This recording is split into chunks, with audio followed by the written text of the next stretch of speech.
We're here at the Cleveland International Film Festival with John Chuldenko, writer, director of the opening night film Nesting. Yes, and I'm here with the lovely, talented, and tender Kevin Linehan, who stars in Nesting. Tender? That's what? That's the way I feel.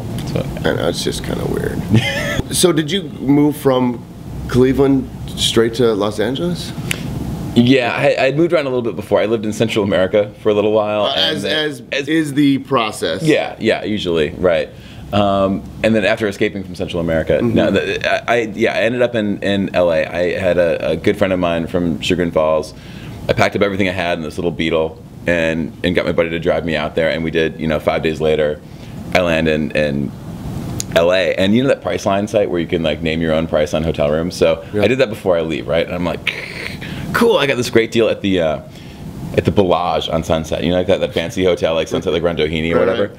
So we check in, right? And then we're in this, they put us in this suite at the Bellage on Sunset for like $89 or something like that. Yeah. All right, so we're in the suite in the Bellage. I'm like, yeah, all right, LA, I could do this. You know, so I'm there for like 4 or 5 days. I'm just gonna walk around and someone's gonna say, hey. Yeah, totally. I'm gonna get you to be. Yeah, I'll get an apartment, I'll get a job, we're gonna be set, dude. This is great, clink. And then, okay, so those 5 days run out, and I'm expecting to get an apartment for like, $400 a month, or I'm thinking like, Cleveland Heights prices, right? Yeah, you can't find that. No, so, you can, but you really don't want to. Yeah.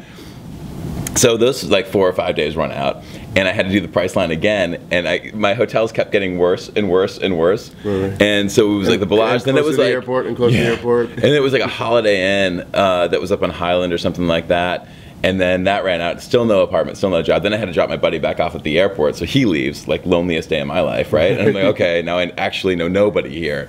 And then I ended up at the Safari Inn on either Sunset. You know that place? That's the kind of place you sleep in your clothes on top of the comforter. That's the kind of place where you drive past and you go, who stays in this place? Yeah, well, yeah. Young aspiring directors, right? And I'm there, and I'm like, what am I doing here, man? Like, what's happened? And eventually that runs out, and I couldn't. There was like a gap. Safari Inn runs out. What are you gonna do, man? And I had found an inn on a place in like my first starter apartment in North Hollywood, like on like Ventura and Vineland, and but there was something like they were still getting it ready. I couldn't do it, so there were a couple days. It was just me, the recline thing, and the Beetle, and just sort of hoping everything worked out. That's the thing that you hear those living in my car stories. Really though, if you would have taken everything back and done one thing, would you have enjoyed stealing the robe from the Safari Inn? I'm thinking that's got to be a leopard style. I bet they were. I probably wasn't brave enough to even go in the bathroom there, man. Right. Like, God knows what happens to those joints. Well, I mean, you could dry clean it 5 times. Bleach. Thanks, buddy. All right. Good to see you. Fun hanging out. John Chuldenko. Adorable.